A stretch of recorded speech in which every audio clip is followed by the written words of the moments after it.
Thank you for joining us today, Nuno, and welcome to ANZ. So today we're keen to get to know a little bit more about you, and we thought we'd start on the topic of leadership. You've moved to Australia now, having worked for more than 30 years as a banker around the world. So how has that global experience shaped you as a leader? Thanks, Liz. Leadership is clearly a very important topic. I left Portugal when I was 29 years old, and I've been out of my country for 28 years now. It's basically who I am. I've walked through 9 markets, I lived in 9 countries, and I visit many others. Clearly, it impacted me a lot because I can today understand a lot of different cultures, different angles, different views, which is so important when you land, for example, in a new country like Australia, to understand how you are going to bond with obviously a new culture. One of the things I like the most to see is to watch and observe people from different ethnicities, from different parts of the world, from different cultures working together. It's really, really great. So I believe my cultural flexibility will allow me to land very well in Australia. Second, as a business leader, I believe it offers me a global perspective on political topics, on social topics, on economic topics, and I hope certainly on global banking and in global best practices, which I would like to bring to ANZ. And on top of that, I would say, it made me a fanatic on geopolitical and historic issues, which allows me to understand the consequences of those movements on all of us. Can you tell us about your personal values and leadership beliefs and how they drive your decisions and your actions as a leader? Well, I typically describe, if you want, my beliefs as a leader in 4 words: clarity, ambition, energy, and respect. Starting with clarity, that's probably one of the most important roles of a leader. You need to set the north. You need to align the organization. You need to make sure that everybody rows on the same direction. Ambiguity kills organizations.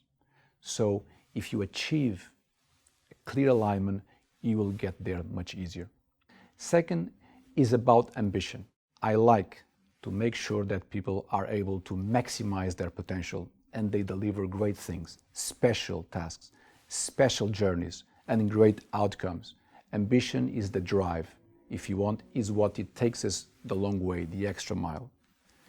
The third one I always say is about energy. In today's world, it's not anymore enough just to set the direction. It's about the pace, it's about the energy, the drive to get there. So the future is a very important component, but the future is today. You can only deliver the future if you deliver the present. So that's, to me, very, very important component. And finally, respect. Yes, we should challenge.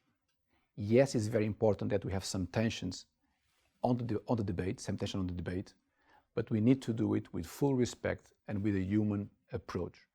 And now we're going to turn to strategy. How do you see ANZ's current strategy? And as part of that, what are your priorities moving forward?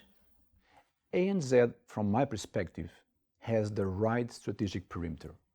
And when I say this, I say it in a very clear sense.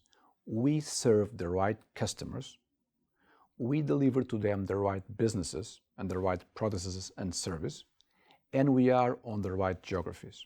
So the strategic perimeter is, for the most part, the correct one. And this is not a small thing. This is a great thing that Shane Elliott is leaving behind to me, and I really appreciate that.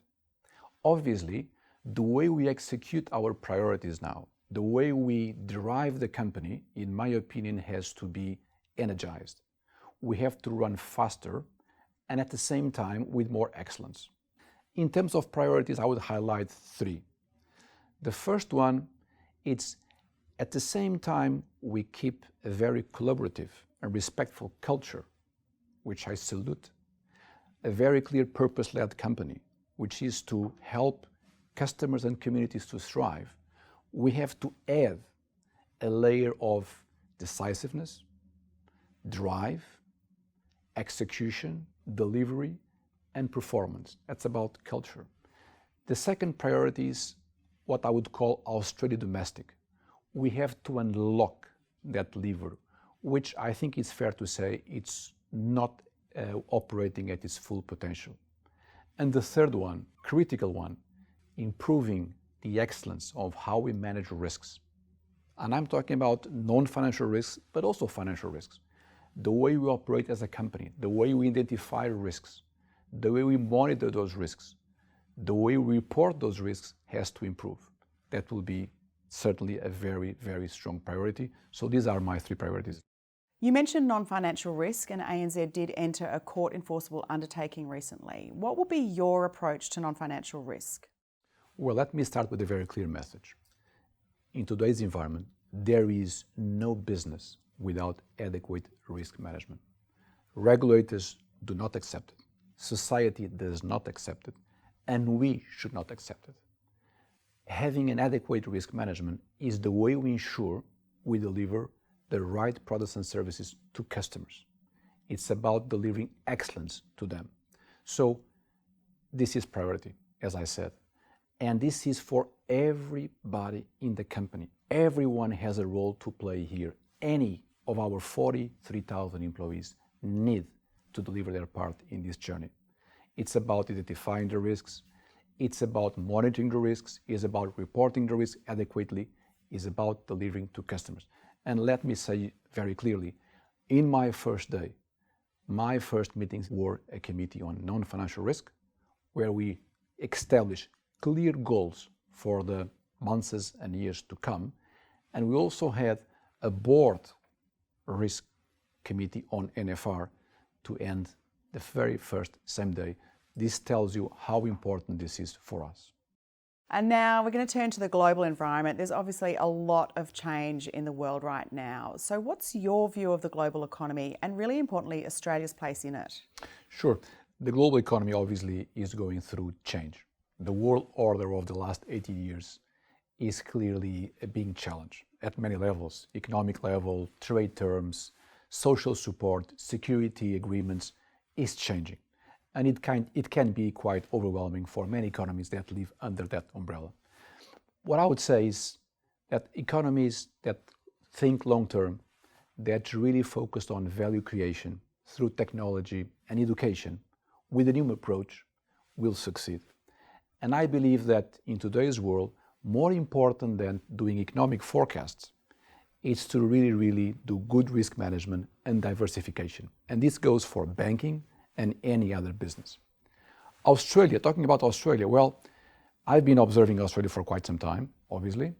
It's one of the top 15 economies in the world, quite relevant, a very strong economy based on resources, energy, a significant trade flows into many parts of the world.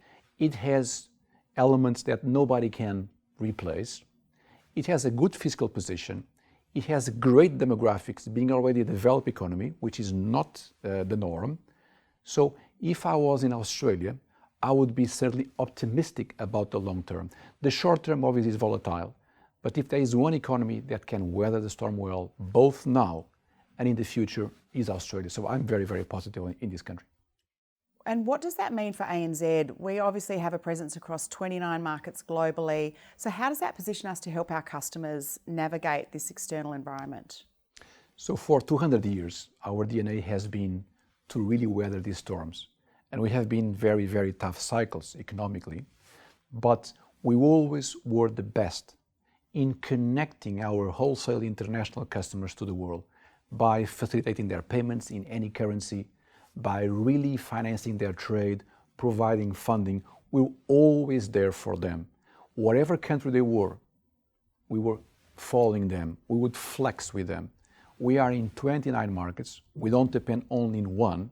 So we are by far the best equipped bank in Australia, New Zealand, and Pacific to really support our wholesale and international customers. And I as a CEO of ANZ, I will make sure that we'll continue to support those customers in good times and in bad times through the cycle.